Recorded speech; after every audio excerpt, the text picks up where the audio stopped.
Anyway, this time we're kicking off the Battle of the Bonds. We're going to kick off with Octopussy, starring Audrey Moore, Maud Adams, Louis Jourdan, Kabir Bedi, with a screenplay by George MacDonald Fraser, Richard Maybaum, and Michael G. Wilson, with a score by John Barry, directed by John Glenn, and released in 1983. So, what do we reckon to Octopussy? I've always kind of enjoyed this. I think Octopussy was 83, was it not? 83, yep. 83. So we're officially in a Bond film that was made in my existence. I was alive around this time. I was a thing. I was kicking about. So yeah, I don't know. I don't think it changes their approach to it. No. I'm just talking about my own sensibility. It's like, yes, we're finally in a Bonds where I existed. Yeah. So I've always enjoyed Octopussy. It's always been like a kind of a favourite Roger Moore for me.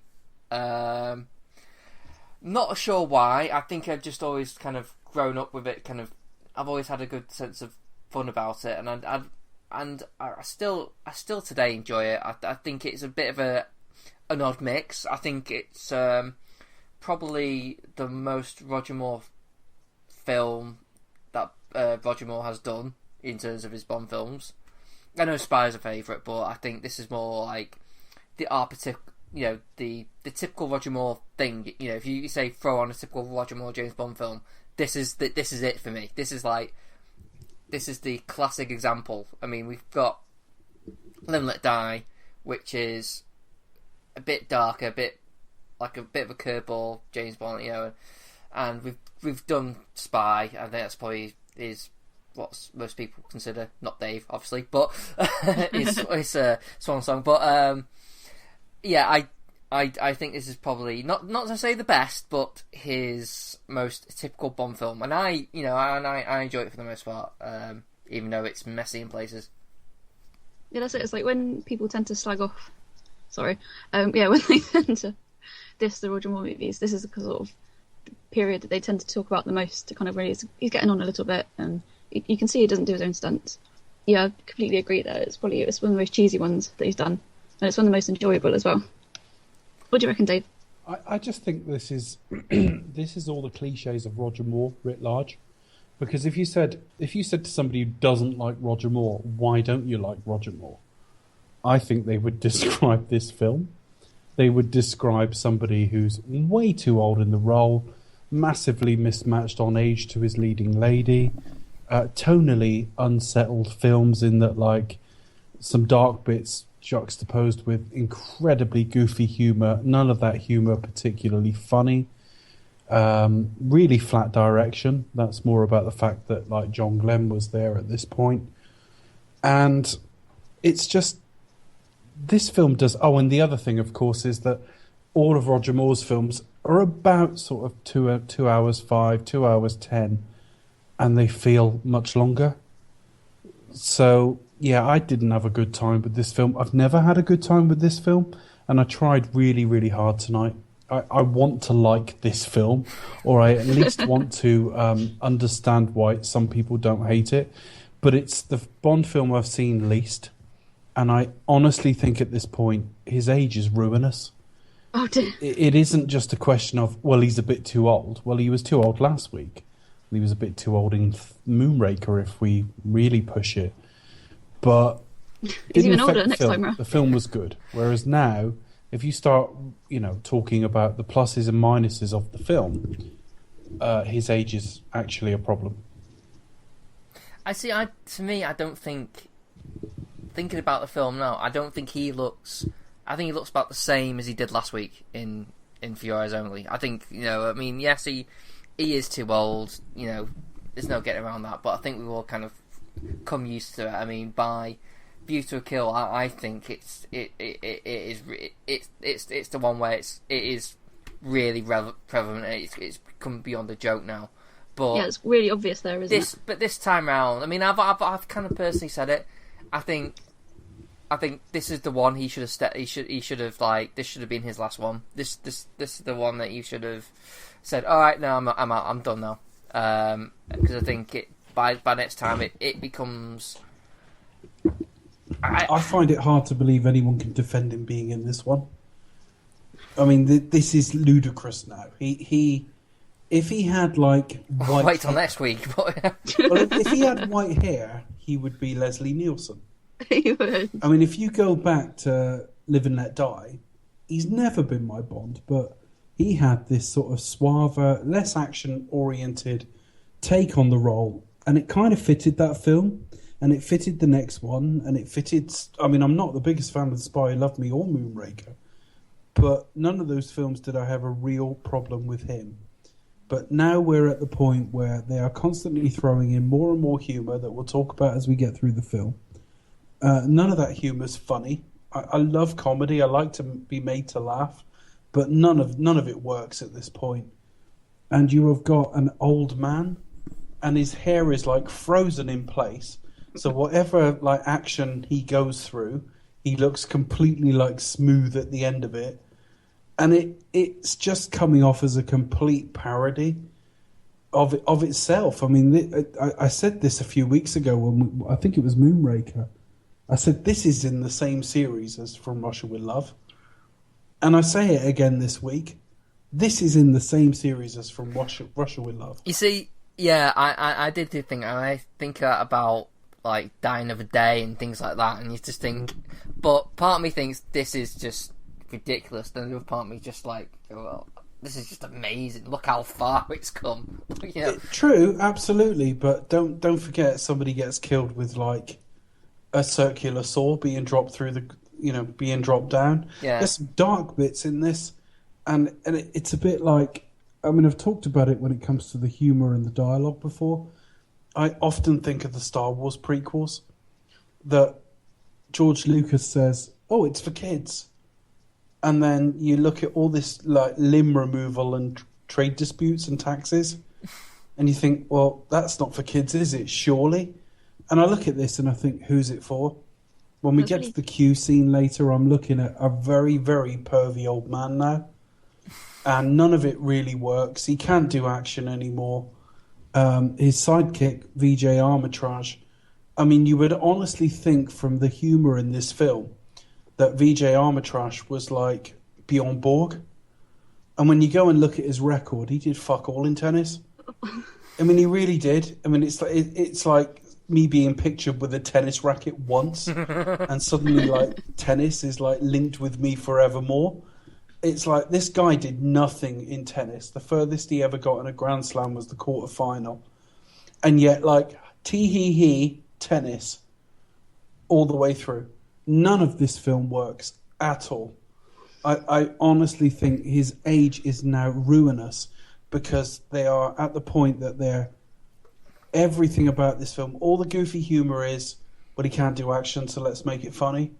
The title sequence, I don't hate All Time High that much. We'll get to it in a minute, but it's all very safe. And I just think this is the series that once ruled the world in cinematic terms. And now we're looking at a series which is an old man twatting around. It's not funny anymore. The joke has gone. He should not be here. He only survived last week because, frankly, For Your Eyes Only is a terrific film. This isn't good enough to carry an old man who shouldn't be there. No, it's like 2 steps forward, 1 step back, really, isn't it? I'm just thinking, ouch. Yeah, okay.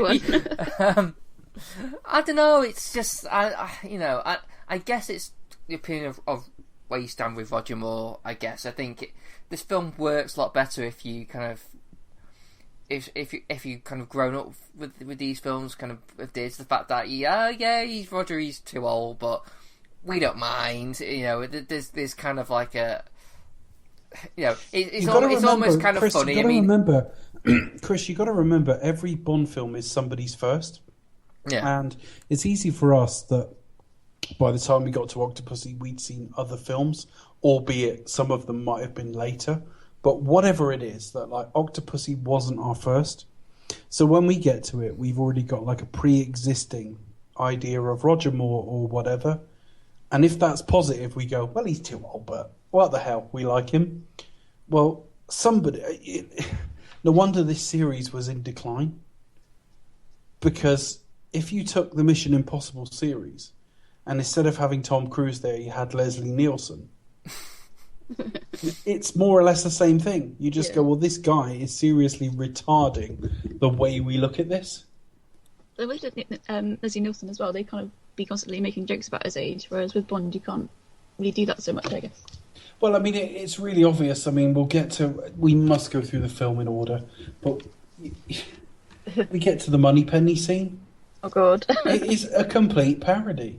Penelope Smallbone. Not for a moment do you believe there is... You don't believe that scene for a moment at all.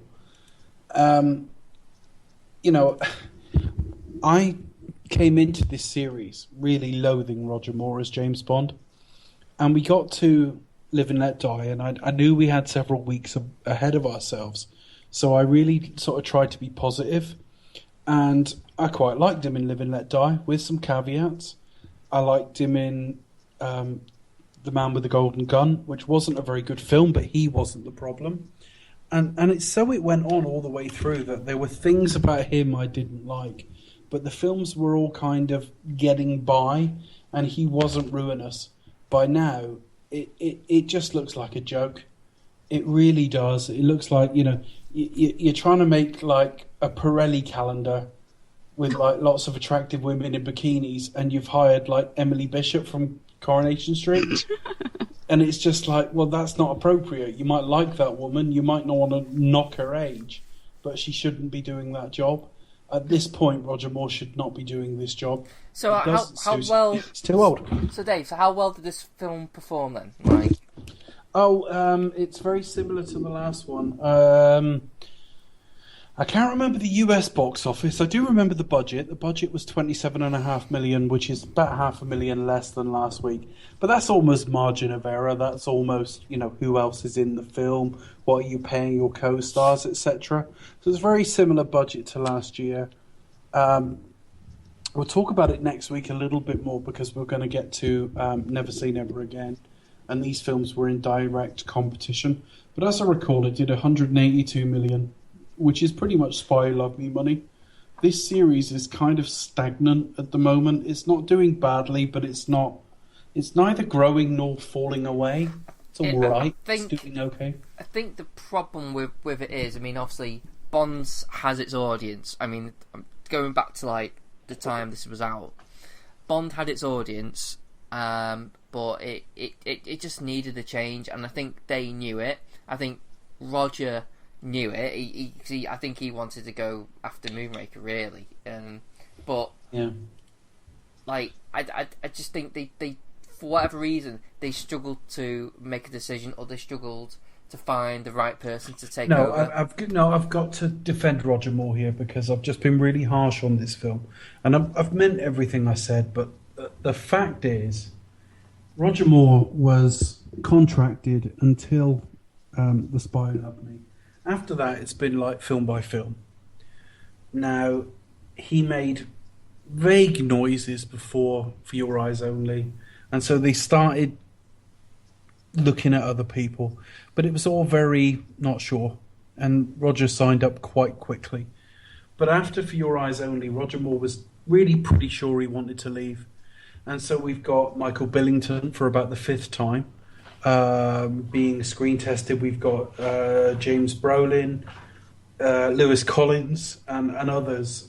It was pretty sure in the normal run of things there would have been a new James Bond for this film, and it probably would have been Timothy Dalton, to be honest. But in the end, there was a competing film coming out that we'll talk about next week, and the Bond producers were like, no, we need an established name here to go up against Sean Connery. So they hired Roger Moore again. And I can't blame them for it, for all the negatives I've got about this film, his performance, his age, his everything. I can totally understand why you go out and just get Roger Moore for this film. It's easier. You're going up against Sean Connery. And Roger Moore, I mean, if you said it makes it truly like the Battle of the Bonds, isn't it? It is really, literally the Battle of the Bonds. Well, I think even if your favourite Bond is Timothy Dalton or Pierce Brosnan or Daniel Craig, or George at Lazenby. the moment, if you said the two iconic James Bonds, Sean Connery, Roger Moore. Yeah, too longer serving for sure. They are. They're the iconic ones. I think more people prefer Sean Connery, but there's no doubt. And Roger also Moore the parallels are is so James Bond different to a lot of people. The parallels between them are so different anyway. That's what makes it work. It's not like you can say Craig and Connery because, well, you suppose you could in terms of like old and new.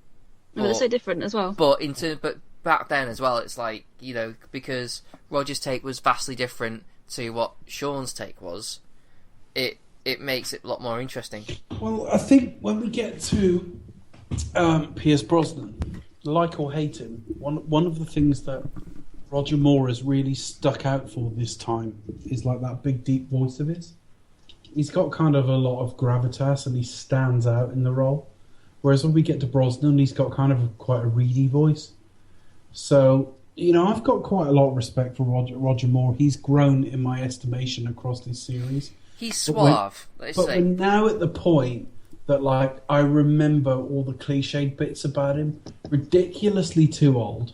Going after women he should never be cast against. And that's not necessarily his fault. Lots of goofy humour thrown in, none of which is funny. And it's all very safe. And the fact is, every time he tries to do anything, it's a stuntman. It's obviously a stuntman too at that point. Yeah, it is. I mean, it's worse when we get to A View to a Kill, but it's pretty bad here. And so, a lot of people like this film. I mean, it's not many people seem to think of it as a favourite. It's not a classic by any means, but a lot of people sort of defend it.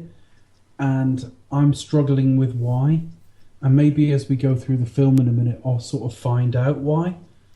But yeah, I honestly now, I've spent the first 5 episodes of Roger Moore's run going, oh, he's not as bad as I thought. I can imagine. And now we've got to the film that I go, oh yeah, that's why I didn't like Roger. That's why you didn't like him in the first place. Yeah, there's the rub. I can imagine the reason why people defend it is because it probably has a few like nostalgic, like comfort food elements. You know, a lot of happy memories sitting in on a rainy Sunday afternoon watching Octopussy. You know, that kind of thing, or Bank Holiday Monday. You know, whatever. That's what I did today. It's a rainy Sunday afternoon. Watch Octopussy. You know. Yeah, well, yeah. That it's that kind of like nostalgic feeling, and you know, I mean, yes, there were bits that are naff, but then there were some bits you thought were actually that I do. They are pretty good that stand out, and you kind of more you like it more for the good stuff, and you just kind of happily I'll just ignore the bad or just laugh them off or whatever, you know. Yeah, you take the rough with the smooth. Yeah, so I think that's probably why. I think that's probably why I enjoy it. I mean, I know it has its flaws. It drags in some places. It is a bit daft. I'm struggling to think of a Roger Moore film that hasn't dragged. Moonraker didn't drag. No, that was kind of tight. I mean, well, for me, none of them are ruinously long, but they're all a bit like. Some of them feel. The Eyes Only doesn't drag for me anyway. You know, I can only speak for myself on that one, but I suppose Live and Let Die doesn't drag. I don't think it dragged. I just think it ran out of plot. Yeah, but then you just kept with action. Yeah, and it all went on to. Can't always do that in every movie. The fact is, this film is not terrible. It's all right. But it'll. I think we ought to go through it. But the fact is, I've never really enjoyed this. When it gets so bad, just think to Diamonds Are Forever and think, well, it could be worse. It can't get that bad. That's a key point. Or Die Another Day, for that matter. Well, most people rank this above A View to a Kill. Well, we'll find out in a couple of weeks' time what I think of that. But certainly, it's not put in that bottom 3 or 4. Like when people go, "Oh, worst Bond film," people start naming Die Another Day, possibly Diamonds Are Forever, certainly A View to a Kill, and so on. Well, this film kind of just about escapes that. Well, I don't think it's as bad as Diamonds. I don't know about The Man with the Golden Gun. I think if you forced me to watch one, I think I'd probably watch that because it's still a younger Roger Moore and a really good villain. Yeah, Christopher Lee elevates it, I think. So I think that makes it struggle. Moonraker does all right on its own merits, on its own terms. It knows what it is. This film is all over the place. If someone said to me, is this a silly Bond film, a serious Bond film? What is it? I don't really know. It's a bit of a nothing Bond film, to be honest. It's that early 80s bit where we're past the peak of the Roger Moore era. We're due a new Bond. We haven't got a new Bond yet. And so we're just churning out these films every couple of years that are kind of all right. And it's a very, very safe piece of work. Anyway, so let's start talking about the bit where Bond comes out horse's arse. That's the best bit in the whole film. Yeah. So if we're saying that early on, that says quite a lot about the movie. Yeah, what do you reckon to the pre-title sequence then? He literally does... I mean, I like it. Horse, back end of a horse. Look, honestly, yeah, back end of a horse. Back end of a horse. You're calling me a horse's arse? Yeah, no, I've always liked this pre-title sequence. It does the job. It's a nice action set piece. It's not too heavy. It's quite sort of airtight. I like different elements. I like how Bond just looked exactly like this Cuban general with a fake tash and a general's costume. He looks like they must have they couldn't have found a better person, really. I mean, I do wonder if that other actor shaved his tash off, he would look exactly like Roger Moore. I do wonder. It's probably a stunt double. Oh yeah, it could have been. Oh yeah, it was a stunt double. There we are. Oh, was it? All right, there you are. I just think, there's people I've known in life that I've never known without moustaches, and it suits them. A, because you're used to them, and B, because it does suit some people. But I tend to think if you've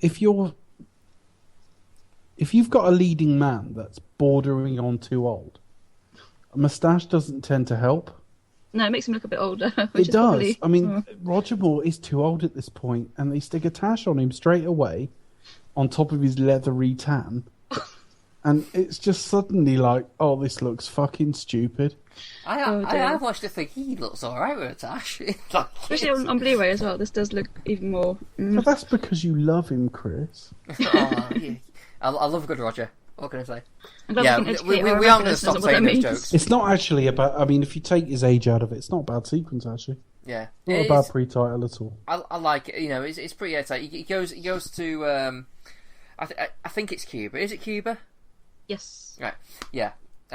He sneaks into a Cuban compound where they're building some sort of missile thing that he's supposed to go in and blow up. He has to blow up a plane. Yeah. And he gets caught. And then he's getting shot on right there and then. As usual, you have to take him away somewhere. So he's villains never take the easy route out, do they? They never just do right. That's it. So Bond's there being carried away in a truck and his lovely assistant driving up. Do we ever hear her name? Do we ever find out who she is? What's she called? I'm pretty sure. I'm pretty certain. If you check on IMDb, she'll probably have a name. Okay. But it's probably some sort of glamorous. She's called Look at Those. Oh yeah, that's pretty much her purpose, because basically she drives up and she starts go, hey soldiers, starts on doing as women do. Rubbing her leg under the skirt. But what makes me laugh is even more is Roger's expression as if going look at that, eh? It's the difference between the two genders, in that there's no male equivalent to that. If a woman was in handcuffs on the back of a fucking trailer or something, I couldn't drive up and roll up my trouser leg and distract the guards by going, look at this. It is just totally how fucking vacant most men are. But it does it would have been quite a funny scene because there was one point where there's one guard who just looked like he wasn't interested at all. And he would have been one guy's there looking away, and the other guy's just staring directly at Bond. And he's no, not even. No, not not going there. inviting. So, but would have thought it'd be funny if like Bond actually tried to do something like you're like, well, can I have a look at this? He goes, oh yeah. So, but anyway, yeah, they both look away. He pulls the ripcord and he sort of the parachutes, which I don't know why they're even wearing parachutes, but hey, they're wearing parachutes. So they all fly off out of the van, and Bond jumps Lots in. of contrivance. And I love, this is what I love the reveal, how like she tries to do it again with the drivers, and then like as she drives up, there's Bond with a machine gun there smiling and shoots the tires. That's a really nice touch. I really like that bit. But Yeah, it's quite good timing, that one, I think, isn't it, as well? Yeah, it's like it does always courtesy little Roger Moore smiling. Oh, I'll nod and then shoot the tires. Well, it's pretty good. That's for you, suckers. Yeah, and then he hops aboard inside what's presumably carrying a horse. One of them horse cart things at the back of the truck things. Yeah, I'm really descriptive, you can tell, can't you? And yeah, it's not a real horse. It's about as well thought through as this. Yeah, that's pretty much what it is. Yeah, I mean, and yeah, it's not a real horse. It's a plane. Yeah, it's a little, is it BD5 Acrostar jet? And how does it fit in a tiny little trailer like that? I think it's one of the smallest planes in the world, well, at least at the time. I can't see how you get much smaller anyway, but Okay. I think it was one of the two as well. So yeah, he basically Bond gets in that and escapes, and there's like he gets chased by a missile. It's all very exciting. I must admire, like, for all of its faults, there's some really gutsy stunts in this film. You've got the plane. I mean, even in the pre-title sequence, you've got all the stunts with the cars and the bikes. There's some really good stunt work in this movie, I think. Just so I'd comment there. No, yeah, it's like again, I think as plain as John Glenn is, he's really good at action. Yeah, definitely. I think at times when the film does the action and it's not being silly, it works really well. It only really doesn't really. It comes off as a bit shitty when it decides to be Looney Tunes, but yeah, so Bond gets chased by a missile, like a heat-seeking missile, and he decides to complete his original mission and escape the missile by flying into the warehouse, and flying straight at the last minute for the closing doors, makes it blowing up the thingy that he's originally wanted to blow up, and the evil moustached doppelganger general as well. Which I think it's a really good pre-title sequence, I think. I love your description. That's great. Yeah. It's the only one I'm going to do because I fucking hate doing them. But yeah. It's alright though. At this point, we don't have a problem. He's too old. I mean, you just look at it and you go, yeah, he's too old. But it's okay. I think when we get towards like we'll talk about it when we get there, but when we get towards like the end of the movie and the Octopussy circus and everything, then you just think, oh, Jesus, geriatric Bond. It's terrible. Yeah, but I do like... He's too old, but... That's pretty much Dave's going to be saying on this podcast. Yeah, he's too old. He's too old. I mean, he is, and I do think it's ruinous to the film. But at this point, yeah, I've noticed it, but it's alright. Okay. You can cope with it at this point. So, we'll jump into the theme tune then. So you've got All Time High by Rita Coolidge. Yeah. Okay, Becca, what do you think of All Time High? Yeah, it's a kind of nice, gentle ballad. It's not one of my favourites, I must admit. But it's the first time that the title doesn't match the name of the film, so it's a bit of a trivia point for Bond nerds around the world, which is really cool. To be fair, On Her Majesty's Secret Service was not called dun dun dun dun dun. It wasn't called dun dun. No, dun, it had no lyrics, so therefore I'm not going to count it. So there you go. So raspberry to you. But yeah, no, I think some of the title sequences in that film are a little bit psychedelic, I reckon. But I like how some of the like the cast and the crew are kind of shot out with the gun. I think that's quite a clever effect. So that's all I've got to say about that. I don't rate it very highly at all, I'm afraid. I mean, I like the song. I mean, I think it's regarded as quite a bad Bond theme, but I think it's kind of it's always hooked for me. I've always kind of enjoyed listening to it in a kind of really cheesy power ballad kind of way. I still like it. I don't mind it. I think I can think of far worse Bond themes. Madonna. But sorry, you coughed there, Chris. And what were you trying to say? I'm saying Madonna's theme is probably one of the worst Bond themes ever made. I love Madonna's theme. Dun dun dun! Controversial. Who loves Madonna's theme? Dave does. Do you? No, it's alright then. Okay. But I think the actual the actual sequence itself is just very much like we've seen it all before. It's like they've got the standard. They know what they're doing. I mean, I've pretty much forgotten what they actually do, but it's just like it's more or less the same shit again. Really. Yeah, it's very nothing, isn't it? It's just it's like I remember like there's one woman with a gun and it looks like sort of does like a 007 thing sort of comes across and then she awkwardly smiles like out of nowhere. It looks really weird. Yeah, a bit awkward. Yeah, I think there's a lot of like lasers going on, like octopuses turning to 007. I think that's pretty much it. But yeah, the song's fine. I feel really bad for any sort of Bond fans who.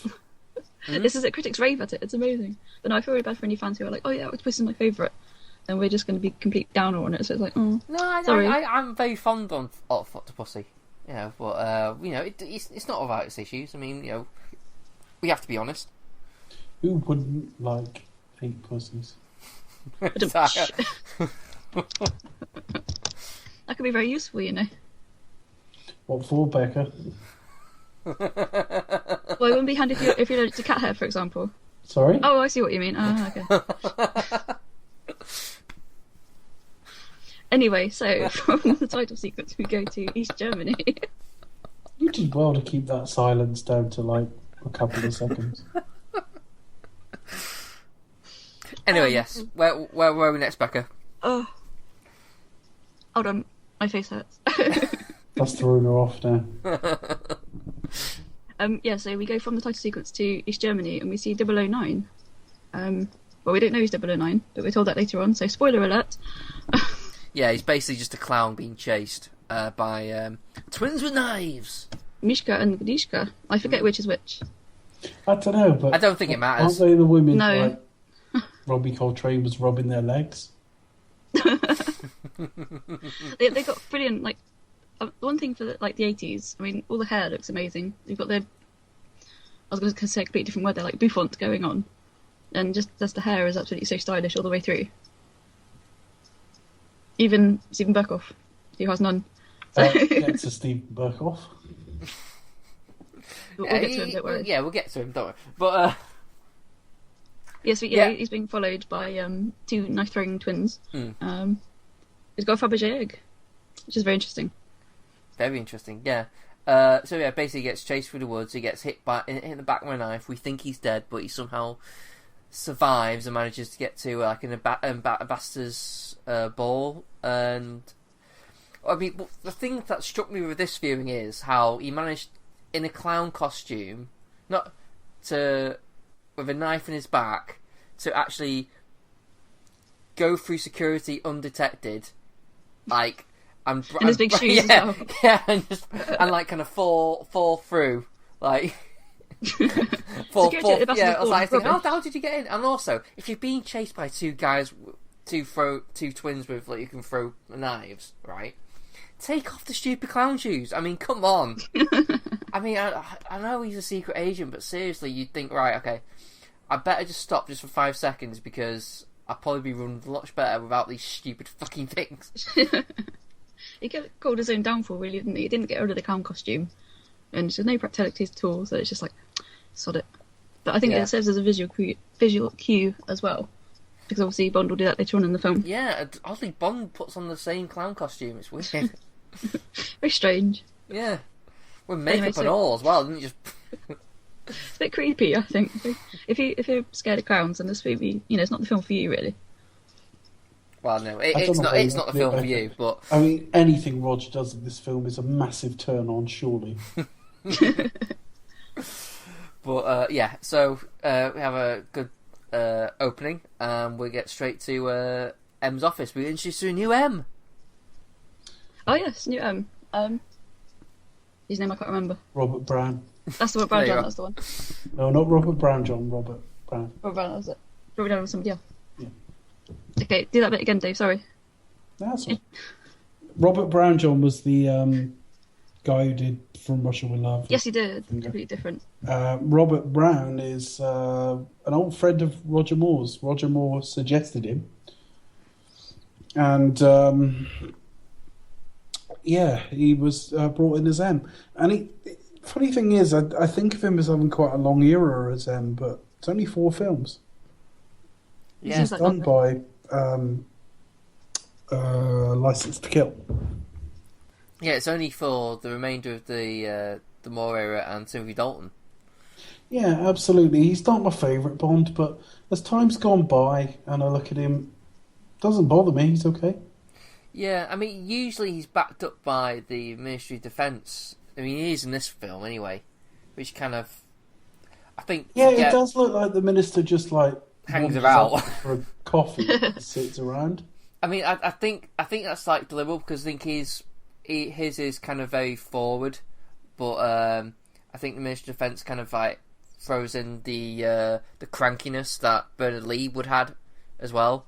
So it kind of, the two of them together kind of somehow sort of give that same sort of level of, you know, 2 different personalities, if that makes sense.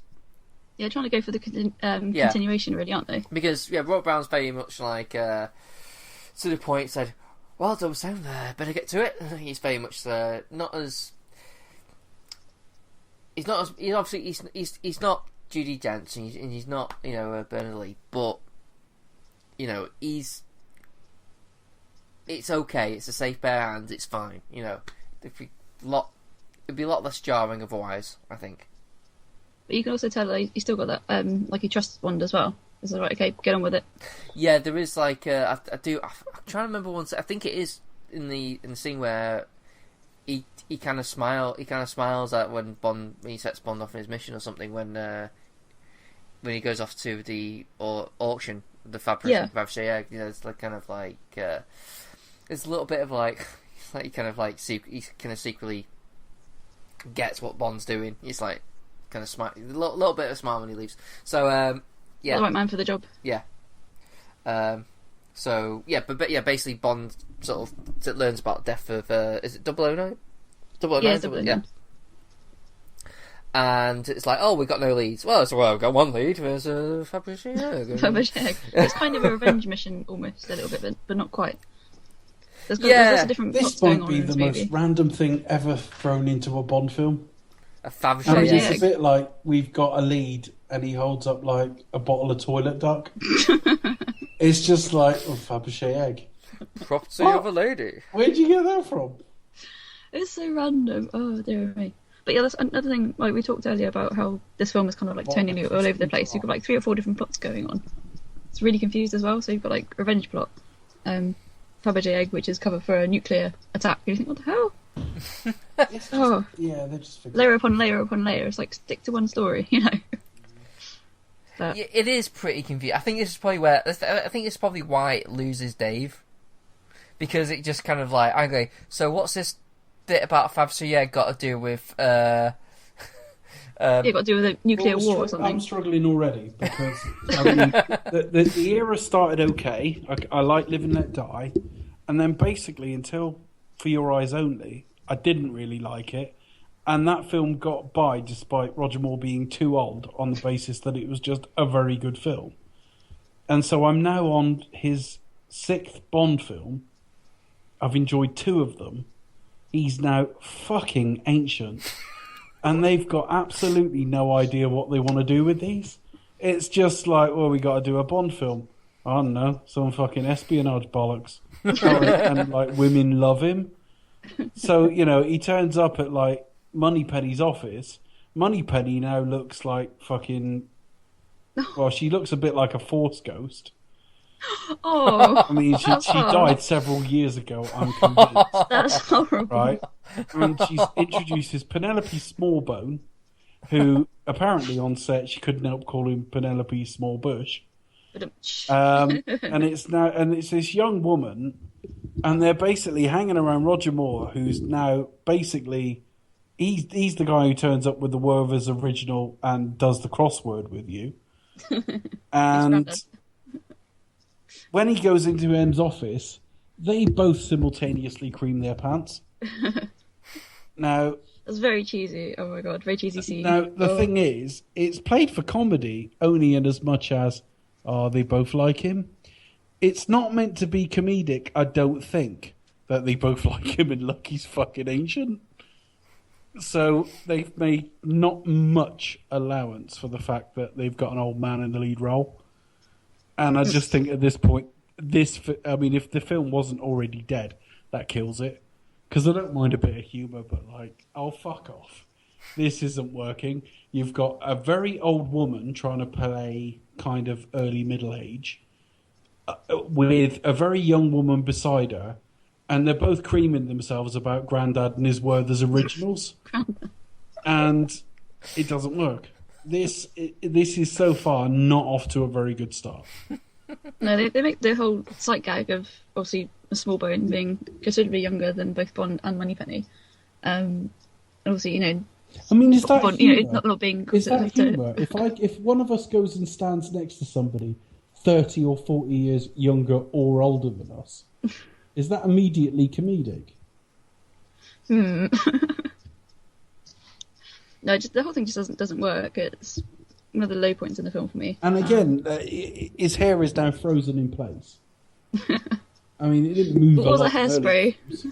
It's now like you get the impression Roger Moore was taken out of the freezer a couple of months before they started filming. Let him thaw out. Let him defrost. They put him in the freezer just after For Your Eyes Only, the premiere.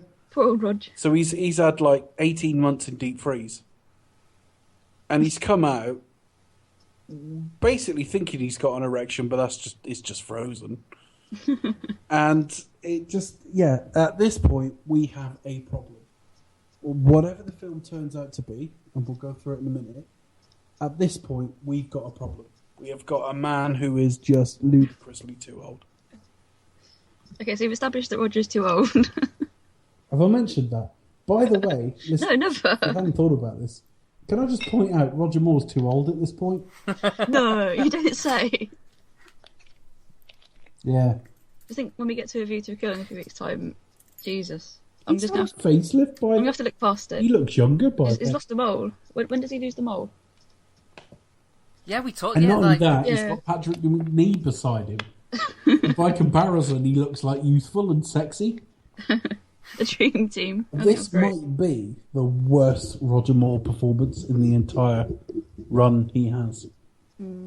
With one scene exception that we'll get to.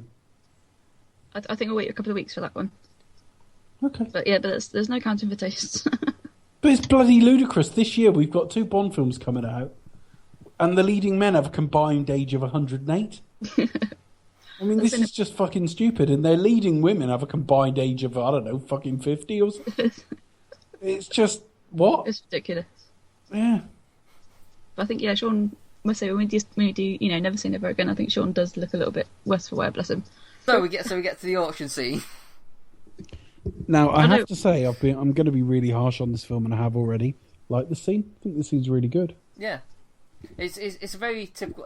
I think it brings out what you kind of like Bond as a character. He's a devil may care. It's the kind of he's there to observe, but then gets in the mix, and does something that's kind of risky, just to piss off the matey villain. But even though his way of doing it is just to find out, he's happy to provoke a reaction, isn't he? It's just that kind of it's obviously he has to buy it, so. Let's see how badly he wants it. So he starts off a bidding war between him and Kamal Khan. I thought, I'm just going to piss him off by making him pay more money than he needs to. Was it £500,000 or something he ended up spending? Yeah. It's quite at least £500,000. Yeah. A lot of money in 1983. And that's back then, that's back then as well, so that's... ouch. He really wanted that egg. But also, he makes the switch to the egg. He swaps the real egg for the fake one with a chip device in it as well. So smart Bond. One-deft move. Yeah, it's very good. Yeah, it's very good. I would have claimed it. I would have claimed false because it would have been a fake. Ha ha ha. Good old Bond, eh? It's very clever. But I think in between that, there was a scene as well. We're introduced to General Orlov, so Stephen Berkoff. He's like this crazy Russian general who wants to start World War III with a nuclear attack. It's like, oh, okay, so there's another plot going on. Too complicated. What was his... He basically just like, I just want to invade this because I want war? Yeah, he's basically pissed off at the UN, saying, right, okay, no nuclear disarmament. So he's kind of thinking, no, we must strike now. And I've got all these men under my command, and they could just march across Germany and rah, rah, rah. During his commentary, John Glenn, who gives... Becca, just going off the subject for a minute, did you say you got John Glenn's book about Bond over Christmas? I have. Sadly enough, I've not started reading it yet. Yeah, I mean, if his commentaries are anything to go by, it's going to be unbearably boring. Because his commentaries are frigging awful. But anyway... I think it's in his delivery. I mean, I like can't John Glenn. I quite like John Glenn, like but I listen to his commentaries expecting these great stories, and they're bloody boring. But he talks about Stephen Berkoff, and he says that the thing with Stephen Berkoff is you've got to rein him in because he has a tendency to overact. But when you rein him in, he's terrific. And I'm thinking, where in this film did you rein him in? Because this is the worst Stephen Berkoff performance I've ever seen. It's really ruinously bad. From an actor who did Beverly Hills Cop the next year and was really restrained and good. That's a really contrasting performance, isn't it? I don't know. I've always maybe it's the fact it's just Stephen Berkoff, but I always enjoy a good bad guy Stephen Berkoff, and Octopussy is no exception. I think I like the fact that he's in it, playing it like a nutball general. That just gives me joy. I like him in other villain roles he does. I just like him as a presence in a cheesy 80s action film. So you're not going to hear a complaint out of me. I mean, I'm fine. I mean, I do agree he is overacting as fuck, but I think that's the role. I mean, he's playing someone who just, for no good reason other than the fact that I just want war. I just want to, I just want to, I want Russia to be kings of the world. That kind of. I don't think it would be such a problem if I didn't know Stephen Berkoff. What, you know him personally? Yeah, we're big pals. Look at you. Yeah, but you know what I mean. I think a lot of the problem is that I've seen him in other. Seriously? I know what he can and cannot do, and this is not a very good performance. He can do better than this. I've seen him on stage. I've seen him in other movies, and he certainly does give more restrained performances elsewhere. But I think here he's a really memorable villain. I think in this film, for sure, we get two really great villains. I think he's Brad Whittaker bad. Oh yeah, that's interesting. That's a good point. I just things that I liked how he's just basically just like he's like a kid, just like a stroppy teenager when he gives his big thing about how he's got his army with tanks ready on his command to go, and he sort of he gives his pitch, and he basically gets told to sit down and shut up, and he just sits down like kind of sulking. It's like just goes off in a huff. He's like, ugh. Yeah, I love that, especially in a Bond film, because I think a lot of Bond villains are kind of like just kind of immature big children who just like. They're very brattish. I love the fact that they finally give Gogol a really comfortable looking chair. Yeah, it does. Because he doesn't like standing up. And in this film, I'm thinking, you don't like standing up, but finally, your decision to never stand up. Yeah, he's actually. We did his draft The Office as well. Yeah, I was just about to say they give him something like a modern looking room. That's like okay. Got a revolving seat area, I guess. Yeah. But no, he's quite a sort of elderly gent by this point as well. So, I would love to know how this film felt in '83, because watching it tonight, it felt like it was probably dated then. Yeah, so some of the graphics I do wonder. I mean, I know real sort of détente, and Glasnost and everything else didn't really come till '85, but we're only a couple of years before that, and you would think it was just post-Cuban Missile Crisis. I think when people's attitudes at the time were kind of it already had its core fan base, so they were there. I think that you were a Bond fan or you weren't. So yeah, there might have been people with passing interest, but I think it just got seen as kind of it's not the cool thing anymore, but it still has its audience, if that makes sense. I think the timing as well, obviously, because it was before the Berlin Wall came down. So you still got the kind of very much... That's another thing that convolutes it needlessly for me. You've got the kind of the sub-Cold War plot almost trying to permeate through. And it doesn't quite... It's not very effective, I don't think. No, it's always been kind of touchy with the whole Cold War thing, because that's such a big thing for the books and the early films that they couldn't quite sure how to transition that into the modern world now. I mean, they kind of ended it with GoldenEye, really. But that was what they had to. But you couldn't really go around having the Russians, well, even though they kind of are in GoldenEye, as world villains anymore. So no, stop Pierce Brosnan from shooting a footload of them, even though they actually they are just doing their actual job. They're actually not part of an evil plot at all. So no, we'll get there when we come to it. Yeah. In a few weeks' time, oh dear. That's very good laugh. But yeah, no. What we talk about? Oh yeah, Steven Berkoff. Yeah, I like Steven Berkoff. He may be overacting a tad, but Tad. But I don't know. If he's going to overact, he's basically put 8 films worth of effort into this one role. I think he probably did. I haven't looked up his filmography, but I do wonder if he thought he could just do this and take off until. Apparently he got the gig for the Beverly Hills Cop film by watching this. But the director was on a plane watching Octopussy. Thought that's the man we need. Yeah, literally. He must have been stoned off his arms. Well, it was Martin Plessy. I really like him in Beverly Hills Cop. I think he's got a quiet menace in that. Mm. This film is batshit insane. It's a really poor performance. Well, it was the 80s. He is playing someone who is like cartoonish anyway, so I think he just went all out. Whatever.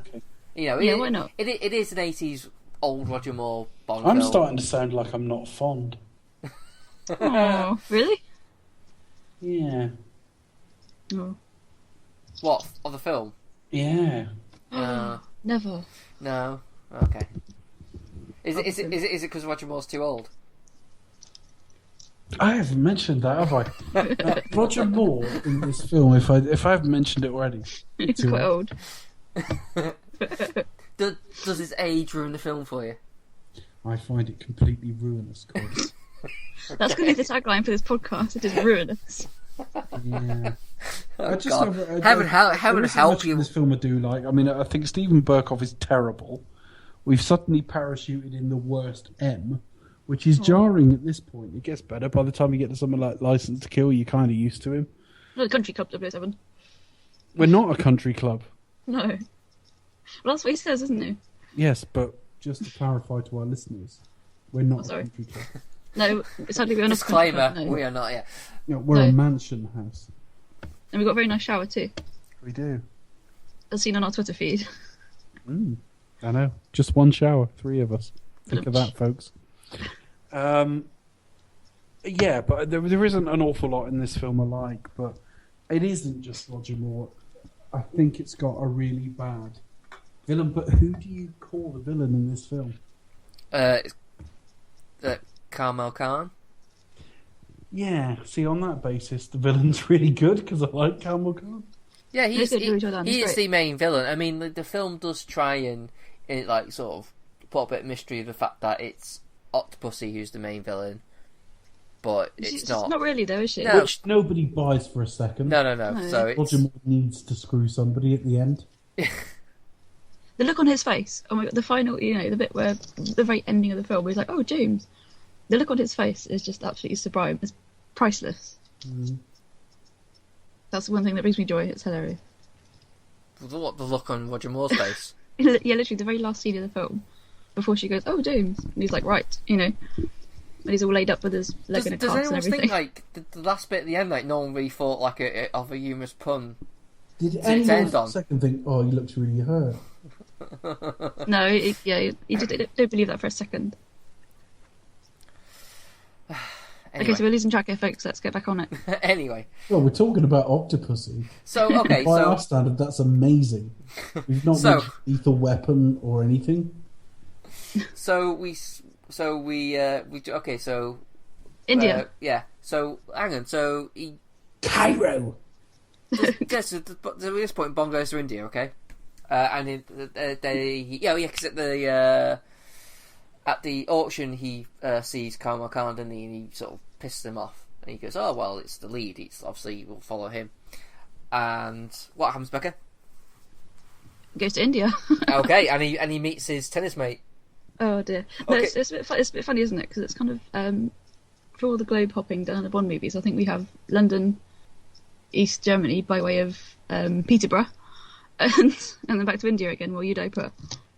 But yeah, so we see Bond arriving in India, so you got all of these shots, maybe the Taj Mahal, and then we see this man kind of playing, I don't know what it's called, like a snake charmer, playing the Bond theme. And yeah, it's BJ Armitage again, so called Tennis Pro. Again, I sometimes look at this stuff and I think, who's it for?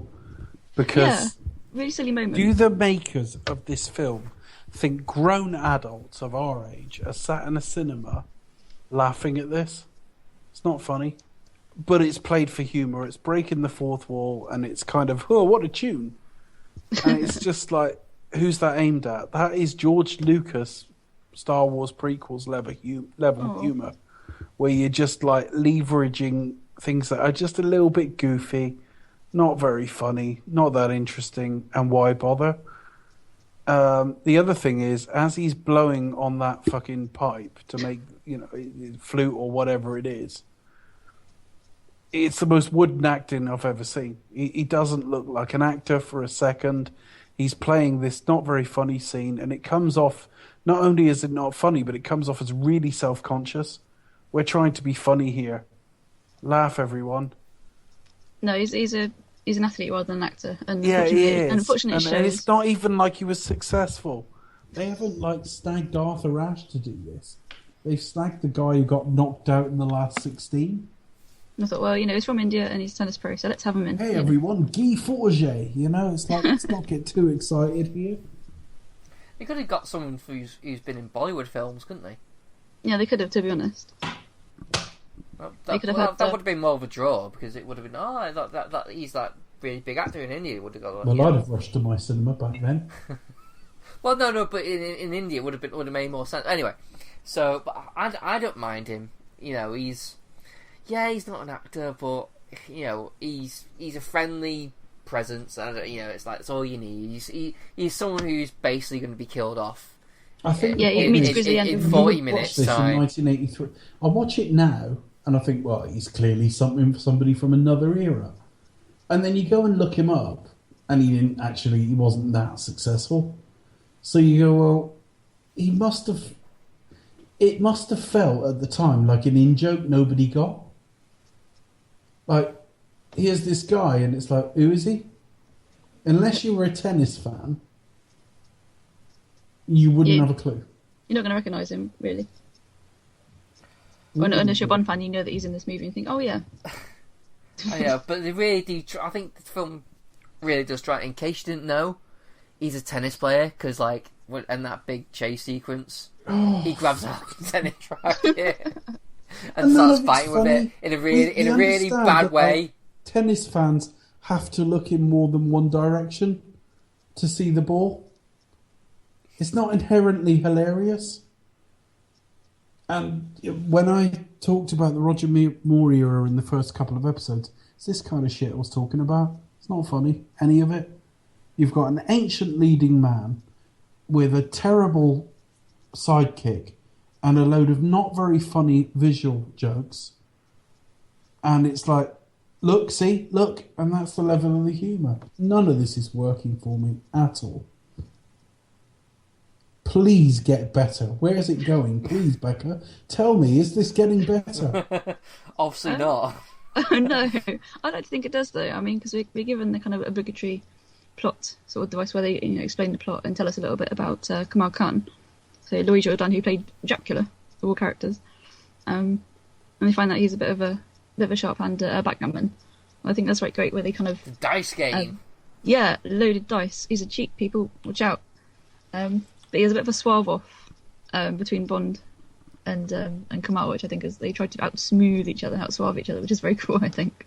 Yeah, I do like this exchange where basically just Bond just goes in, just pisses him off. It's like he goes in, just waves the Fabergé egg in his face, going, "Here it." Yeah, look what I've got. And it's like, well, okay, I'll use your dice then. And yeah, amazing enough, he wins. Yeah, pretty. I mean, hang on. So I don't quite understand the rules of the game. So he throws a double six, obviously. So the only way for Bond to win is to throw a double six. I think that I didn't know the rules of it too much myself, unfortunately. That's one thing about fortunately the Bond movies. I'm not very cultured about the drinks or the games or the card game. Yeah, but yeah, anyway, so anyway, he does. He does that. Poker. That's it. And he pisses him off, and his henchman, who's basically Indian Oddjob, does exactly what. I do like him. He's got a good henchman. I think there are quite a lot of Goldfinger references in this movie. It does every single shot. It does seem to just zoom in his eyes, where he just stares like, He's very intimidating. He's like really constantly angry. Yeah, it's like a memorable presence, I think, in the movie. So, but there is the one bit like a bit later on where after the dinner they have together, and he's like walking up with is it Magda, and he goes like fancy a nightcap, and she goes no, goes oh okay, then he gets escorted to by the henchman, and he says, don't suppose you fancy a nightcap? No. That's quite funny, but no, he's quite comic, isn't he? So yeah, anyway, we're skipping ahead, but anyway, I do like the scene. Is this one of your favourite bits, Dave, or are you just finding him too old at this point? I think that says everything, don't you? Yeah. Anything Louis Jourdan's pretty good. I actually think Magda's alright. You think Magda's alright? Things that I don't dislike it, I just find it forgettable. I don't know what Becca thinks. Yeah, I don't know. I think this is going to feel really bad. I'm not too keen on Magda, which is very lovely, but just very wooden. I'm like, oh, I feel bad in saying that because I kind of shouldn't. Right? No, it's true, how you feel? That's it. Yeah, I don't know. But yeah, I just think she's a little bit wooden for my liking. But there's also quite a racist line. There's quite a few other racist lines in this film. I just only remembered of one, that was all. Like when he wins the money, he's like, "Oh yeah, that'll keep you in curry for a few weeks," and you think, "Oh, jeez." So cringeworthy. He actually said, "This will keep you in curry." Yeah, it's just like, yes, he God. did. So racist. Oh God. You don't think he moved away from that, but hell no. Okay. Are you sure, Chris, you still think this is a really good film? I never said it was a really good film. I just say I still enjoy it. I mean, look, we all get into the bit where I kind of switch off. I kind of switch back on again, like, later on. I think that's half the problem. I am epically fucking bored through most of this. I mean, it's not... I mean, next week, I'm not sure the second half of A View to a Kill's that good, but there's plenty to laugh at, and Roger actually looks strangely a bit better, and you've got a better leading man, and you've got a hilarious leading lady. And there's things about it that you can laugh at. This film doesn't have that. It's got goofy humour that's not working. It's got a ridiculously old leading man. It doesn't have a dominant villain because you're never quite sure which one is supposed to be the lead villain. We're introduced to our leading lady very, very late in the film. And I'm going to say most of this film is fucking boring. I think the leading lady is... I think the character is really poorly written. I think she pretty much falls in love with Bond, instantaneously, and the exception, with the only thing that sort of they say is like, we're two of a kind. Really? How? It never explores because that. That's in Yeah, the you never lyrics explain to the it. opening song. Oh, okay, yes. So I don't Yeah, know it's a if very that's tenuous just link, in isn't there. it? Yeah, well, yeah, but that's it, and it's pretty. I mean, the only explanation we got was like, "Oh, you were right to my dad once." Yeah. Yeah, there's a long backstory behind them, isn't it? Because if you read the original story, Bond was sent to go and collect Major Dexter Smythe, who basically he stole a hoard of Nazi gold, but unfortunately he had to bring back and face court-martial. Well, He decided basically, to kill himself. So it's like, if we mirror the film here, Becca, yeah, we should all have a kip for an hour. yeah, pretty much. Like, The basically, snooze. if you're all happy to listen to us snoring for the next hour, we'll wake up and just do like the half decent ending. Because I'm bored shitless at this point, I have to say. Yes, it doesn't kind of move along very well. I think with John Glenn, to give him his due, he does Let's strengths more to action rather than drama and dialogue. So we have a villain sort of dinner scene, which I don't think we've had a proper villain dinner scene. Like, oh, we'll have a polite conversation of how we're going to talk to you, Mr. Bond. You haven't had that for a long time, have we? So that's quite good. Yeah, Bond escapes in a kind of like jungle run, hunted by elephants. The spot comments. Yeah. It's really cringe-worthy moments. I mean, they have the sheep's head at dinner, which is yeah. gross. It's like they watched. I'm not Indiana sure. Jones movie. Yeah, I'm not sure when Temple of Doom came out, but it's like they watched that and thought, oh yes, we'll do that. It's around that sort of time, isn't it? I think. Yeah, actually no. I think it might predate in Temple of Doom. Actually, I think Temple of Doom's 1985. Because they have the chilled monkey brains, and then they put the stuffed sheep's heads. It's disgusting. Oh my god. I'm sorry. Obviously, it's not my culture, but and also being vegetarian. I'm guessing that that's probably a film thing rather than an actual thing. Yeah, no, that's it. But yeah, and then obviously during the hunt as well, you've got like Bond in his safari suit, the Tarzan swing. That's terrible. Six. You've got the kind of, you've got oh god, who is it? Barbara somebody or other, the dog trainer. Yeah, even though he tells a big cat, which doesn't really make much sense. Barbara Woodhouse, that was it. And it's obviously a fake. I mean, obviously there's a shot where you see like the tiger literally being wheeled in on a wheelbarrow, and then you see a live tiger, and it's just like, what the hell? Obviously a fake tiger. It's like, oh my life. When's the last time we discussed anything remotely plot related here? Half an hour ago. I mean, it's just this film is all over the fucking shop. It is. Well, it wasn't really much. I mean, like, the problem is you get quite a boring thing with Magda, because he tries to chat up like Hercules hanging around Khan to get information. He ends up getting captured by Khan because he likes to get, because she gets the Fabergé egg and he ends up getting knocked out, kind of like Objob did in Goldfinger. Yeah, and then they have a dinner scene. You say, "Oh, we're going to talk to you." Then he escapes and he goes back to Q and AJ, and then he learns about Octopussy. So he breaks into Octopussy's apartment while Khan pays people to kill him, and they kill AJ, who's looking on from fucking miles. It's like, I'll keep an eye on him across this like big massive lake, where it's like, how can you possibly see what's going on? See, or even if you do anything about it, like so you might as well just not be there. And I do think at the moment where he gets killed, why are they killing him? They could easily just like not even bother and just like, we'll just go for another bit closer to the to that big house. Okay, I've kept my counsel long enough here. I've been quite restrained. I'm gonna reveal my hand now. Okay, this let's have it. Go on. Ass. Really? Yeah, I fucking hate it. Wow, you do surprise me. Okay. Is it because Roger's too old? Roger is too old. This is 5 times now. I've been keeping count. Oh, he's 5 times too old. He's 204 years old at this point. Dude. So, That's why he fucked so many women in his later years. Just to like bring the fucking aggregate age up. Oh dear.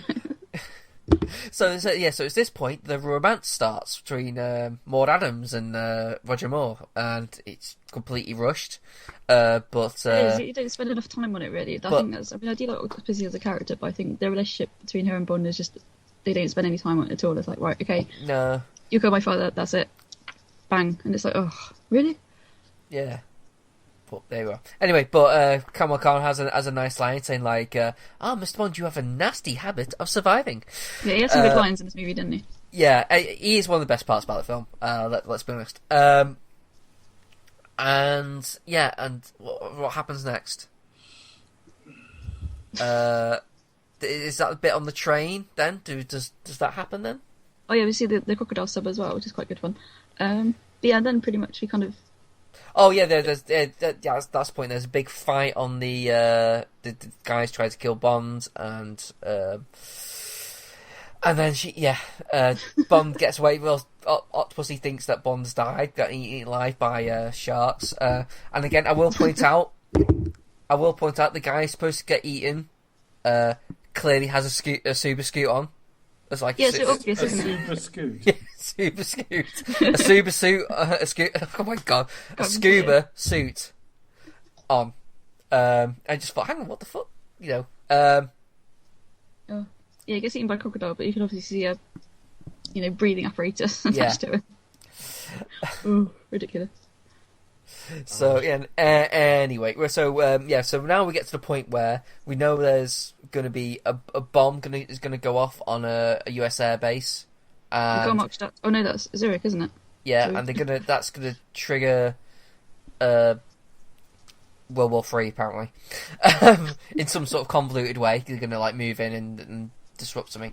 At which point they're gonna pay Kamal Khan a load of like an Octopussy off with a load of jewelry, but instead Khan's gonna double cross Octopussy and kill her off in a nuclear blast and take all the jewelry for himself. Ha ha ha. Okay.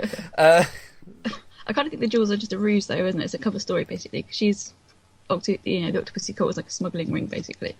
So they're going to use that as a cover to hide the nuclear device. And it's like, oh, again, needlessly complicated. Yeah. I mean, Dave is right that the plot is kind of shit, but I do like this sequence. I like the kind of. I have to say, even though they quite often don't look like Roger Moore, this has some of the better action set pieces of John Glenn's era. Yeah, it does have some really good stunts in it. I do like the chase on top of the train. I think only License to Kill matches this that way. I don't know. I think Some Living Daylight stunts are quite good as well, I think. You're right. Yeah, there's a couple in that, but yeah, the set pieces are good. It's just any time anyone like stops and talks, does anything. Yeah, he has any dialogue stiff. scenes. I think, even Louis Jordan, he does his best, I think. I actually quite like the backgammon scene. Yeah, the suave off. Yeah, That's a highlight for me. I like how he's just getting like really annoyed every time. But think about that for a minute. My highlight of this film. No, I didn't say of backgammon. Thrilling. But yeah. So yeah, I think it's. I don't like this film, Do you know? No, never. Really? I think Roger's too old.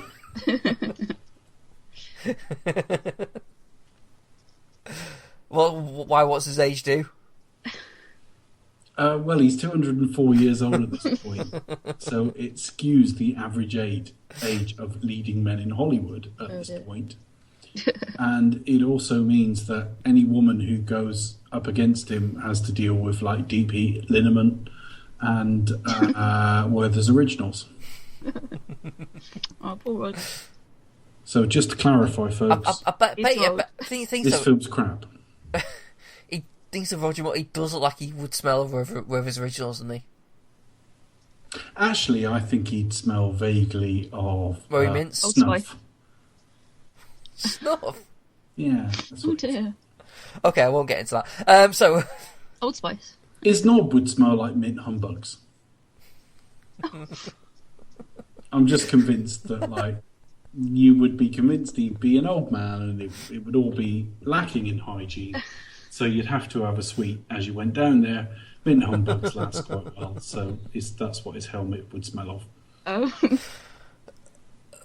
Oh. I don't know how to respond to that, I'm afraid. So anyway...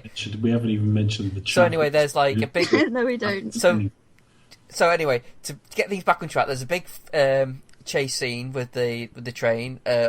Stephen Burkoff gets shot chasing the train. Actually, I don't know why. But skipping huge chunks. Did he? I was fucking asleep at this point. Yeah. But there's a good like shootout, and then the Bond chases the train, gets on the train. He gets his revenge for 009. Oh yeah, because he has a fight with the knife twins. The remaining twin. Yeah. Yeah. He kills one, and he's like, oh, Grishka. This is for my brother. This is That's for for 009.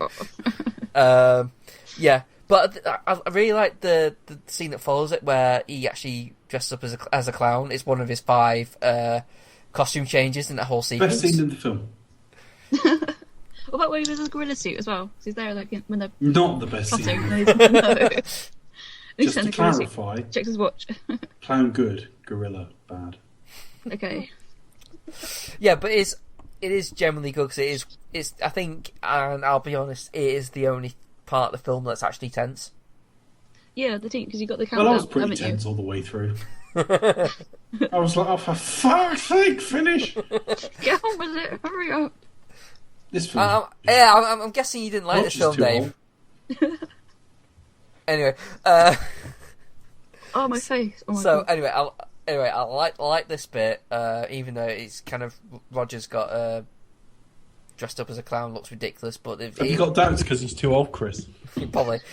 Even makeup can't hold. But there is there is a nice sort of panic to it, in where he's like tries to convince there's a bomb, and people. Bloody hell, there's a bomb in there. Yeah, and he literally deactivates it literally up the 0 second. I love the fact he's having a chat about it when there's 90 seconds to go. He's like, there's a bomb in there. And it's going to go off at this time, which is 90 seconds from now. And I'm thinking, you just wasted 15 seconds there. Yeah, get on with it. Get on with it. You'd have said it faster if you weren't too old. Ruins this film, Oh, really? Anyway, so... No, I must say, it really does improve in the last... half an hour of this film when he gets to the scene where he dresses up as a clown. Why didn't you wake me up for that bit? Wake you up now, so basically, we'll sum this movie up right now, right? Clown good, gorilla bad. Yes, yes, that's it. That's a podcast title and a half. But no, I think we should watch the very beginning of the film. Once he goes to India, just skip everything except for the bits with Lewis Jordan. And then just skip to the end bit. I got a better idea. As he's about to go skinny dipping with Melina Havelock, just before the parrot starts fucking talking to Maggie Thatcher, stop and imagine when he got out of the water, he was on the Rock of Gibraltar, and go straight to the Living Daylights. Skip 2 films. Shit. Skip the 2 films altogether.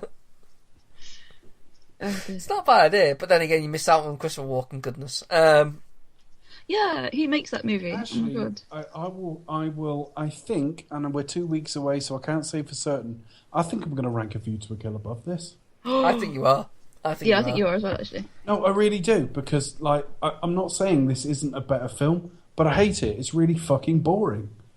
A View to a Kill, there's bits I laugh at and find funny, and there's even bits I'm angry at, I don't like Mayday, and she pisses me off, but it's at least eliciting a reaction. Most of this film I'm struggling to stay awake and concentrate through.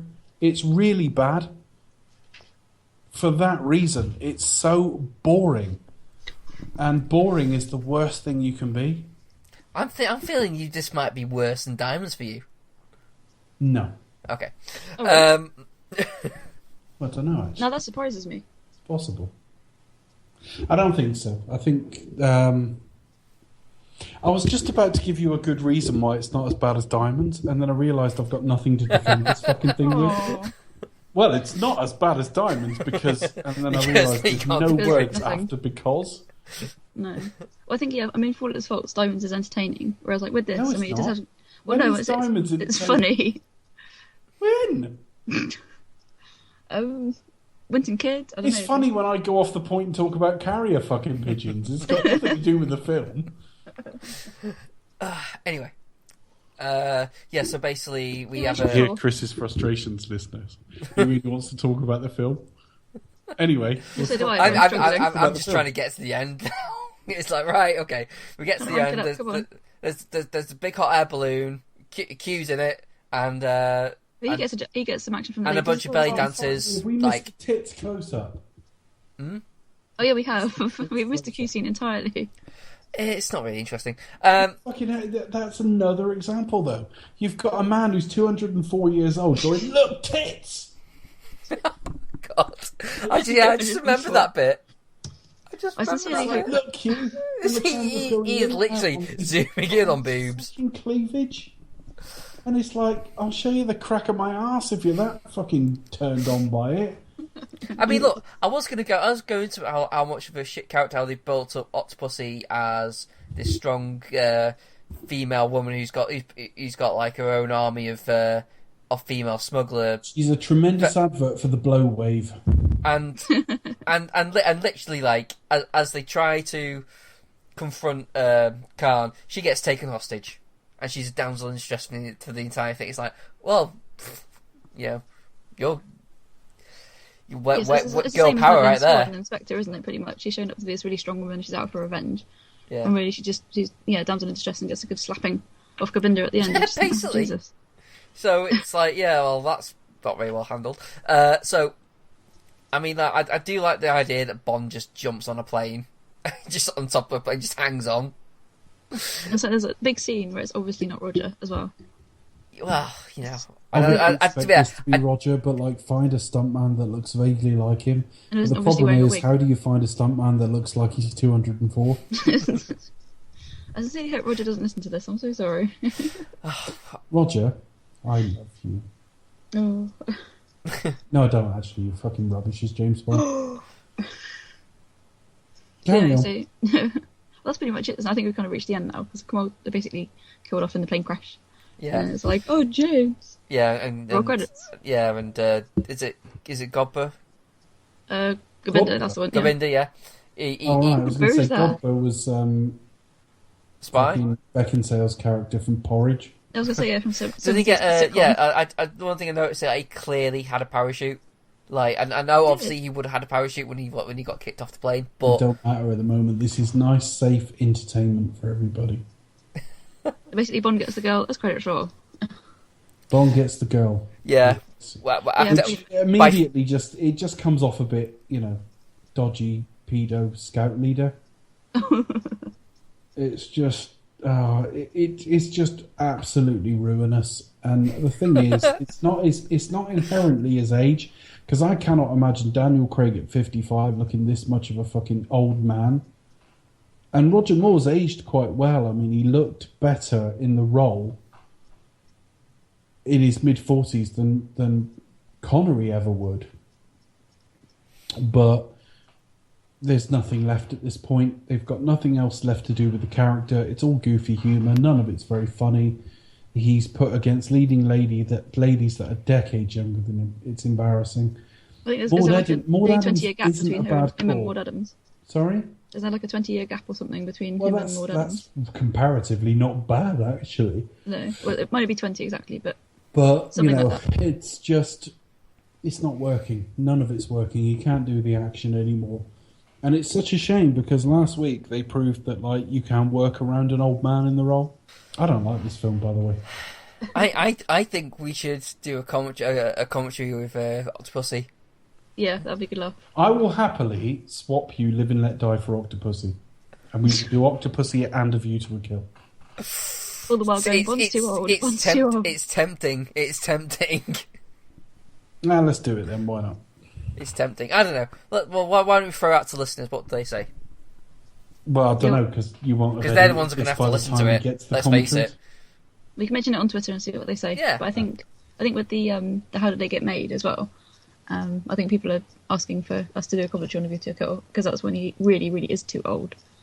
And Roger knows it as well. Yeah, whereas this week he just looks, He just looks it. fit. He does it on his own stunt. I mean, the thing is, at least in A View to a Kill, he goes to bed with like a fucking oak tree. It's very difficult to say he's too old for that oak tree. Oh dear.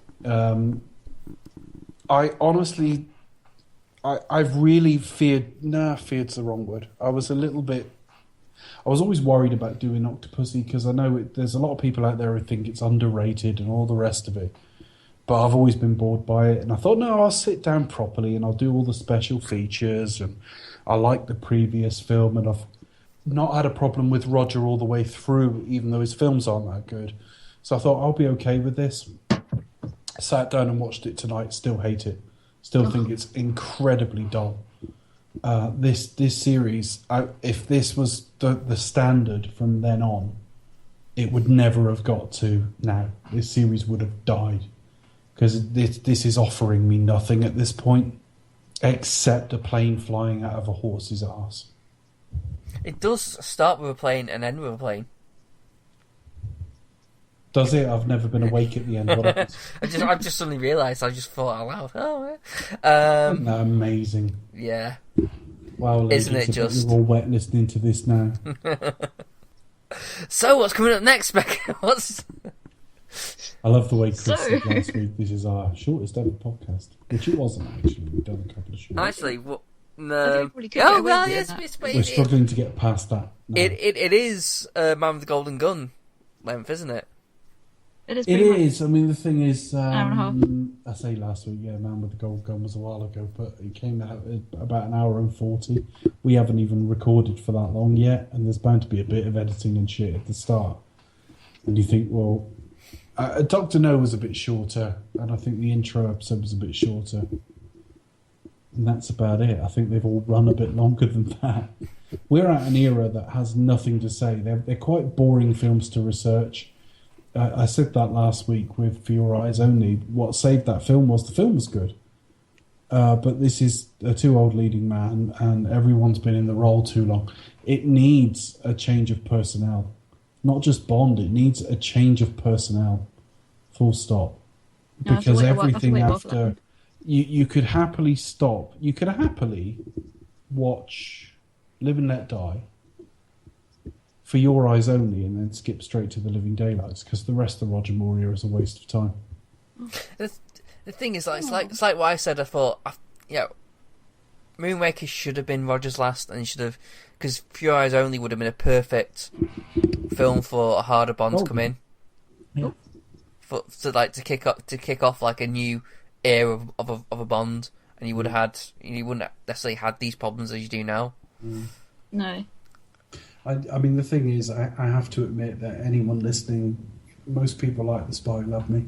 Becca likes The Spy Who Loved Me. Yeah, with respect to that, absolutely great. But for me, Live and Let Die is pretty good, and then it's rubbish until the Spy Who Loved Me is pretty good for the first half an hour or so, and then it falls apart. Yeah, you like Moonraker, Your though. Eyes Only, which is terrific, and then nothing. You like Moonraker as well. What a waste of 12 years. You like It's Moonraker. kind of film with two halves, pretty much. Moonraker, again, it's relative to expectations. I expected nothing from Moonraker. Everyone hates Moonraker. It's not that bad.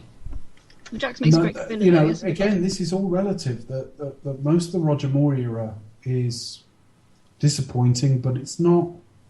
It's all right. It's watchable. Nothing he's done is as bad as Diamonds, I don't think. Nothing I think he's going to do is as bad as Diamonds. There's only one to go. The thing with Rog is he does, and I think you might disagree, but to me he has an air of charm. He's, No, I agree. I think that he's both the making and the ruining of these films. That he ruins them because it's his sensibility that are making them these goofy fucking things they are. But at the same time, if you had to cast somebody who's several years too old in a role and have them get by, it might as well be Roger Moore. It might as well be Roger Moore because he's really likeable and a really great guy. he's such a problem for me in these films, but at the same time, he's almost not a problem at all. I just think he was miscast. He's not very good in the role. All the early sort of stuff about, oh, it's not that bad has now faded as I've watched several shit films in a row from him. But if you're going to put a Bond at the centre of a bad Bond film, it might as well be Roger Moore because he's really likeable. But yeah, it's been a strange thing for me because we started off with I don't like Roger Moore. Watched the first one and went, oh, he's not too bad. And then I watched the second one and went, well, the film's crap, but he's not too bad. And then I watched the next couple and went, well, the films are crap, but he's not too bad. And then I got to the next one and went, he's crap, but the film's not bad. And it's just like everything's compromised. I've not seen Roger Moore in too many good films where he's good. There's always something wrong, either the film shit or he shit. And yeah, this is no longer James Bond to me. This is a parody. It might as well be fucking Leslie Nielsen. Well, I enjoyed it anyway. So there we are. So to summarise, this film shit, suck my balls. Roger. Bye. Yeah, I enjoy it. It has its faults, as I'm sure Dave has pointed out. I haven't mentioned it. I've just been chatting about the film. Have I mentioned I think Roger Moore's way too old in this film? And it's actually a bit of an embarrassment and he's crap. I think we should save that for when we talk to A View to a Kill, because I would actually I would agree with you at that point, Dave. It'll take me another film to get there. A View to a Kill, at least for me, and this is purely me, because you know, I've got a bit of nostalgia with it, because it's the first film I saw. I kind of have a little bit of fun with elements of it. And also it plays more like an out-and-out comedy. Whereas this film is trying to be serious in places, and I just think it fails badly.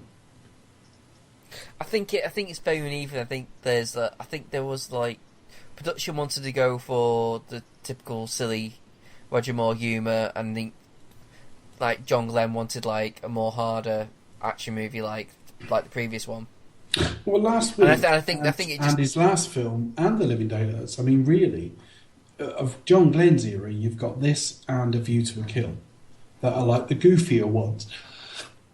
And I think at that point, well, it's the age of his leading man. You know, I think you can't judge John Glenn on that. Whatever you think of him as a director, 3 of his 5 films are really solid. Mm. It's like it gets to this point. It's like you can tell. But the thing with John Glenn is like when it comes, like there is an attempt to be gritty. It's just that it is at the same time it's within the compounds of a Roger Moore James Bond film. You know, it's like yeah, that's true. Even with A View to a Kill, like you know, there are harder moments. Think, oh, actually, you know, I mean, I should say this for next week, and I'll just repeat myself. But the week afterwards. But you know, the bit where Christopher Walken just like massacres his entire workforce with an Uzi. It's like that's not off a typical Roger Moore James Bond film. But that's quite dark, isn't it? Yeah, so it has those moments of like, oh, that's different. Oh, that's a bit more like it. That's how. But the problem is you've got a character who's got a license to kill. To justify that, the villains have got to be pretty bad. Mm. And if you're already psychotic, so where your leading man's quite clownish, you're gonna end up with tonal inconsistency. And I've tried to be kind to Roger Moore, because like we had to watch 7 of them in a row. Well, with the exception of a short break for Never Say Never Again. And I didn't want to be negative all the way through. And I've genuinely, you know, he's come to join the pack now. He's not this embarrassment I thought he was. But I've watched most of his era now, and the films have been wildly disappointing. And he's pushed them in this really goofy direction that doesn't work. And when you were in something like Live and Let Die and The Man with the Golden Gun, you got away on the fact that whatever his actual numerical age was, he had this really youthful air about him. Now we've got Leslie Nielsen in the role, and it's just it is not working. And I don't know what else was going on in sort of action cinema around this time. I'm only sort of pleased for Roger that like the world didn't shift 4 years in a different direction, and he had to go up against like Lethal Weapon and Die Hard and stuff like that, because this would be utterly fucking embarrassing against that. Yeah, that'll never make it really, would it? So I'm just thinking of a world where Roger Moore is still James Bond. Can you imagine? It would be an out-and-out comedy. I would love it. I mean, if you want to cast 88-year-old Roger Moore as James Bond, I'm up for that. I'd rather that than 58-year-old Roger Moore. Because they were still trying to sell this man as like catnip to the ladies. And it didn't work. At this point, no, sorry. They're ignoring the elephant in the room. And it really comes up in A View to a Kill when they're all at the race course. And you're just like, this isn't working. Why is there nobody who can't confront the fact that like these guys all need to be retired now and replaced with somebody else? And Eon just politely waited for these guys to say, actually, yeah, I've had enough, I'll quit. You know, at no point did they say, it's time to replace you guys. And I think they were actively trying. I think you just couldn't find anyone better at the time, and you know, I don't know. And I say, as you say, circumstances when it came to Never Say Never Again. Yeah, absolutely, and we'll talk about Never Say Never Again next week. And yeah, the reason Roger Moore's still in this film, and again, I must separate the man from the actor from the era. That I don't mind Roger Moore as much as I thought as James Bond, but I don't like him in the mid-80s as James Bond. And whatever I think of him as James Bond, I really like Roger Moore. Very, very much as a man. I went to see him live only a couple of months ago. I think the world of the guy. I think he's terrific. So it kind of pains me, as much as we've had a bit of a laugh at me slagging this off tonight.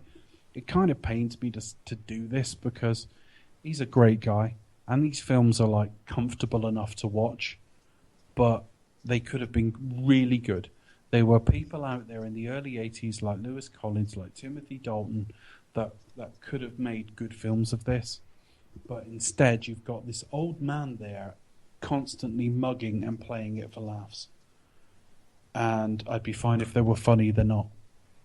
And I think Octopussy, we'll see when we get to A View to Kill, but I actually think Octopussy is the nadir of his era, because Moonraker's nowhere near as bad as people make out. He still kind of looks the part. It's all right for 3/4 of its running time as well. And A View to a Kill has some lazy batshit bits about it we can have a good laugh at. And also he's got a very good rapport with Patrick McNee, and you've also got Christopher Walken in it. This film's just boring. What we've watched tonight just bores the shit out of me. And on that note, I really hoped for better. I really went into this thinking like, I'll like this tonight, and I'll like go. I'll have like seen the light. And actually, I've sat here and given the review tonight that I would have given before we even started this series. Nothing's changed. I hate this film. Oh well. So Becca, what's coming next? Well, next, obviously, as this week it's the Battle of the Bonds. We should be taking a break from the normal Bond canon and reviewing Never Say Never Again. Before moving on to... We're doing Thunderball again, basically. Never Say Never Again. That's not a Bond film, surely. It's not an official Bond movie. For me, it doesn't count. It's not in the canon. It doesn't have the gun barrel. And, all manner of wrongness. Yeah, I've dreaded this bit of the series. I'm glad I enjoyed For Your Eyes Only as much as I did, because I haven't enjoyed this week. Yes, I'm Mom. pretty sure I'm not going to enjoy Never Say Never Again. And View to a Kill's not a great film either. But at least then I'll have a few laughs at it. So from a personal standpoint, I've not seen... well, I say that License to Kill is probably one of my least watched Bond movies. Never Say Never Again is my all-time least watched Bond movie. It's not even a real Bond movie. I haven't seen it that many times. I'm not that familiar with it, so I'm looking forward to going over it again for sure. And then going, how awful is it? Yeah, and we can fill in the rest of the story since Thunderball. We talked about how we ended up with Kevin McClory, and we did hint at where this would go with splitting the series and lots of lawsuits. Well, really, we picked the story up in 1975 when the 10 years since Thunderball has elapsed, and suddenly Kevin McClory wants to make another Bond film, and it's an 8-year story. It won't take me 8 years to tell you that story, and it won't even take me 8 minutes to tell you that story. But it culminates in Never Say Never Again, which is part of the reason, and I talked about this in the intro episode, it's the main reason we've got Roger Moore as James Bond in Octopussy, to be honest.